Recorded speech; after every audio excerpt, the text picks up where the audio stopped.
మా యొక్క D6 news channel subscribe చేసుకోవడం ద్వారా మేము అందించే లైవ్ బ్రేకింగ్ నిరంతర వార్తలు మీరు చూడవచ్చు. మంచిర్యాల జిల్లా చెన్నూరు నియోజకవర్గంలోని రైతులకు తక్షణమే ఎరువులు అందించాలని, ప్రజలకు ఇచ్చిన హామీలను నెరవేర్చాలని, ముంపు ప్రాంతాలకు గురి అయిన రైతులకు తక్షణమే నష్టపరిహారం ఇవ్వాలని ప్రభుత్వాన్ని డిమాండ్ చేస్తూ చెన్నూరు మాజీ శాసనసభ్యులు, మంచిర్యాల జిల్లా బీఆర్ఎస్ పార్టీ అధ్యక్షులు బాల్క సుమన్ ఆధ్వర్యంలో తెలంగాణ తల్లి విగ్రహం నుండి అంబేద్కర్ చౌక్ వరకు నిరసనగా నల్ల బ్యాడ్జీలు ధరించి ర్యాలీగా వెళ్లి నిరసన తెలియజేశారు. ఎటువంటి పరిస్థితుల్లో చెన్నూరు నియోజకవర్గంలో ఉన్నామో నియోజకవర్గ ప్రజలందరూ కూడా అర్థమవుతా ఉంది. నాకు చాలా బాధ అనిపిస్తూ ఉంది. ఎందుకంటే గతంలో మనం 5 సంవత్సరాలు ఎమ్మెల్యే ఉన్నప్పుడు, కేసీఆర్ గారు ముఖ్యమంత్రి ఉన్నప్పుడు ఒక్కనాడు కూడా ఎరువుల కోసం రైతులు ఇబ్బందులు పడ్డ చరిత్ర ఈ నియోజకవర్గంలో లేదు. విత్తనాల కోసం రైతులు ఇబ్బంది పడ్డ చరిత్ర ఈ నియోజకవర్గంలో లేదు. పండించిన పత్తి కొనాలని చెప్పి కిష్టంపేటలో కాటన్ మిల్లు ముందర రాస్తారోక చేసిన చరిత్ర ఈ నియోజకవర్గంలో లేదు. వానలు పడుతున్నాయి, మా వడ్లు కొనాలని చెప్పి రైతులు రోడ్లు ఎక్కినటువంటి సందర్భం ఈ నియోజకవర్గంలో గతంలో లేదు. కానీ మొట్టమొదటిసారిగా రైతాంగం అంతా ఇవాళ ఏడుస్తా ఉన్నారు, బాధపడతా ఉన్నారు, ఇబ్బంది పడతా ఉన్నారు. నిన్న జనగామ దగ్గర వానల 2 గంటలు రైతులు నిలబడ్డారు. నిన్న ఇదే చెన్నూరు పట్టణంలో రైతులు ఎరువుల కోసం రాస్తారోక వేసిండ్రు. నిన్న వేలాల దగ్గర రైతు వేదికలు, వేలాల, పౌనూరు, కిష్టాపూర్ గ్రామాలకు సంబంధించిన రైతులంతా ఒకటేసారి కూపన్ల కోసం, ఎరువుల కోసం కూడా కాదు, ఎరువులు 5 రోజుల తర్వాత ఇస్తారట బస్తాలు, ఆ కూపన్ల కోసం పోయి తొక్కిసలాట జరిగేటటువంటి పరిస్థితి ఆ వీడియో చూసి బాగా అనిపించింది. ఎట్లుండే చెన్నూరు ఎట్లయిపోయిందని చెప్పి వల్ల చెన్నూరు నియోజకవర్గం అంతా కూడా మాట్లాడుకునే పరిస్థితి, ఆలోచించుకునే పరిస్థితి ఇవాళ మనకు వచ్చింది. అందుకనే ఇటువంటి పరిస్థితుల్లో 20 నెలలైంది కాంగ్రెస్ ప్రభుత్వం వచ్చి. ఈ 20 నెలల్లో వాళ్ళు ఇచ్చినటువంటి 6 గ్యారంటీలు ఒక్కటి అమలు కాలే, 420 హామీలు ఒక్కటి అమలు కాలే.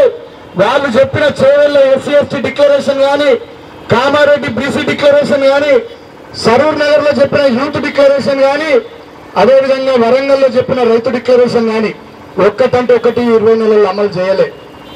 2 లక్షల రుణమాఫీ అయిందా రైతులందరికీ? సంవత్సరానికి 15,000 వస్తున్నాయి రైతు భరోసా. ఆడబిడ్డ పెళ్లి చేసుకుంటే తులం బంగారం వచ్చిందా చెన్నూరులో? ప్రతి మహిళకు మహాలక్ష్మి కింద 2,500 వచ్చినాయా చెన్నూరులో? 18 ఏళ్ళు నిండిన అమ్మాయికి స్కూటీ వచ్చిందా చెన్నూరులో? చదువుకునే పిల్లలకు విద్యా భరోసా కార్డు 5 లక్షల కార్డు వచ్చిందా? ఓవర్సీస్ స్కాలర్షిప్ ఎవరికన్నా 20 లక్షలు వచ్చినాయా ఈ 20 నెలల్లో? మరి ఏం జరుగుతా ఉంది? పెన్షన్ 4,000 వచ్చిందా? 2 లక్షల ఉద్యోగాలు ఎటువైనాయి? నిరుద్యోగ వృత్తి 4,000 ఏమైంది? మొన్న గెలిచిన ఎమ్మెల్యే గారు చెప్పారు, ఈయన ఎమ్మెల్యే అయితే ఈ నియోజకవర్గంలో 40,000 నౌకర్లు ఇప్పిస్తున్నాడు. ఒక్కరికైనా నౌకరు వచ్చిందా? వాళ్ళ ఇంట్లో 3 నౌకర్లు వచ్చినాయి. ఆయనకు మంచి వచ్చింది, ఆయన కొడుకు ఎంపీ వచ్చింది, వాళ్ళ అన్నకు బెల్లంపల్లి ఎమ్మెల్యే వచ్చింది తప్ప చెన్నూరు నియోజకవర్గంలో ఒక్కరికి కూడా ఉద్యోగం రాలే. గతంలో ఈ ఎమ్మెల్యే గారు చెప్పారు, ఏమన్నారు? ఈ ప్రాజెక్టు కేసీఆర్ కట్టిండు, బాల్కసుమన్ కట్టిండు, అందుకనే చుట్టుపక్కల పొలాలు పత్తి చేనులన్నీ మునుగుతున్నాయని. మరి ఇప్పుడు సొంగిళ్ళ గేట్లు ఎత్తే ఉన్నాయి, అన్నారం గేట్లు ఎత్తే ఉన్నాయి, మేడిగడ్డ గేట్లు ఎత్తే ఉన్నాయి. మరెందుకు వేలాల, కిష్టాపూర్, పౌనూరు దగ్గర పత్తి చేనులు మునిగినాయి నిన్న పోయి వచ్చిన? అదేవిధంగా సుందరశాల కానీ, బీరెల్లి కానీ, పొక్కూరు కానీ, నాల్పూర్ కానీ, ఎక్కపల్లి కానీ ఇక్కడ పత్తి చేనులు ఎందుకు మునిగినాయి? సోమన్పల్లి దగ్గర కూడా. అదేవిధంగా వెంచపల్లి, సూపాక, జనగామ, ఆల్గామ, పుల్లగామ, సిర్స, ఇక్కడ బప్పర్సెల్కా, దేవలవాడ, అన్నారం దగ్గర మరి పత్తి చేనులు ఎందుకు మునిగినాయి? గేట్లు ఎత్తే ఉన్నాయి కదా మేడిగడ్డ, మరి ఎందుకు మునిగినాయి? గతంలో ఈ ఎమ్మెల్యే గారు ప్రతిపక్షాలు ఉన్నప్పుడు ఏం చెప్పిండు? బాల్కసుమన్ ఎకరానికి 20 లక్షలు నష్టపరిహారం ఇవ్వాలన్నాడు. మరి నేను ఇప్పుడు అడుగుతున్న ఎమ్మెల్యే గారిని, అయ్యా నువ్వు మంత్రి గారివి, నువ్వు మంత్రివైనా ఇప్పుడు ప్రభుత్వాల పైసలున్నాయి, నీ దగ్గర మస్తు 1000 కోట్లున్నాయి. మరి చెన్నూరు నియోజకవర్గంలో పోయిన సీజన్ లో వరదల వల్ల మునిగిపోయిన పత్తి చేనులకు, ఈ సీజన్ లో ఇప్పుడు వరదల వల్ల మునిగిపోయినటువంటి పత్తి చేనులకు పోయినసారి 20 లక్షలు, ఈసారి 20 లక్షలు, ఎకరానికి 40 లక్షలు మా రైతులకు బాకీ పడ్డావు. అది ఎప్పుడు ఇస్తావో సమాధానం చెప్పమని నేను ఈ మంత్రి గారిని కోరుతా ఉన్నా. ఇంకా ఈ మంత్రి గారు ఏం చెప్పారు, గతంలో ఇదే చెన్నూరులో అగ్రికల్చర్ యూనివర్సిటీ పెడతామన్నారు, ఓ మైనింగ్ కాలేజ్ పెడతామన్నారు, వచ్చిందా? స్కిల్ డెవలప్మెంట్ సెంటర్లు పెడతామన్నారు, పెట్టిర్రా? నేను చెన్నూరును రెవెన్యూ డివిజన్ చేపిస్తే ఈ మంత్రి గారు క్యాన్సల్ చేపించిండు. నేను అస్నాల్ పారిపల్లి మండలాలు చేపిస్తే ఈ మంత్రి గారు క్యాన్సల్ చేపించిండు. నేను 4 కోట్ల రూపాయలతో బస్ డిపో తీసుకొస్తే చెన్నూరుకు ఈ మంత్రి గారు క్యాన్సల్ చేపించారు.